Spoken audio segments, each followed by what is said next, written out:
Leo nataka tuangazie hili swala. Watu wamekuwa kiuliza advantages na disadvantages za kuja US, especially you're from Kenya or Africa, and I'll analyze this in a very short and simple way. Kitu ya kwanza, ukikuja Marekani, kazi utapata. Kazi utapata, so utaweza kulipa your bills. Very simple. Pia hapa life it's affordable. You can drive depending on the work that you do. You can drive most of the places. Actually you have to drive, there is no shortcut.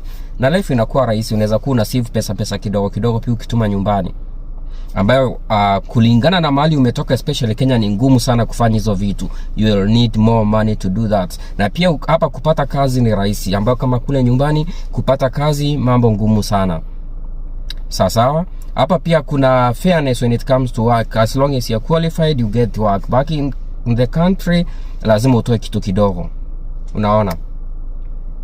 Sasa mambo iko hapa. Ukikuja hapa Marekani sasa, kuna the other side. Kitu ya kwanza, boredom, like unaishi peke yako, ni kama hakuna mtu, like ni kama uko maisha yako kivyako, so maisha inakuwa ngumu kidogo.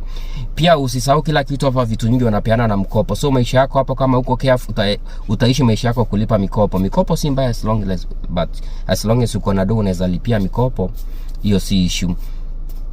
Kitu kingine ni kama nini, chakula ile ambayo ni genuine food kupata hapa ni ngumu, na ukipata inakuwa expensive kidogo, otherwise lazima ukule GMO.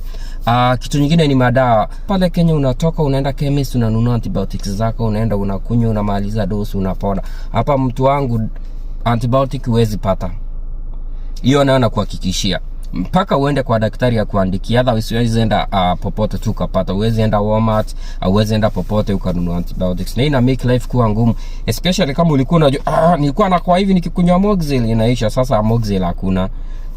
Na ukienda hospitali daktari hawezi kuandikia Moxil mpaka akupime, hakikishe kwamba uko na infection. Atakupima vipi? Aende achukue damu, apime white blood cells, waone ziko elevated ndio akuanzishe dawa. So si rahisi sana. Hayo ni baadhi ya mambo ambayo naweza taja kwa saizi, lakini baadaye ukinitafuta nitakutajia mengi zaidi. Niite wako Rick's Kids kutoka hapa Marekani.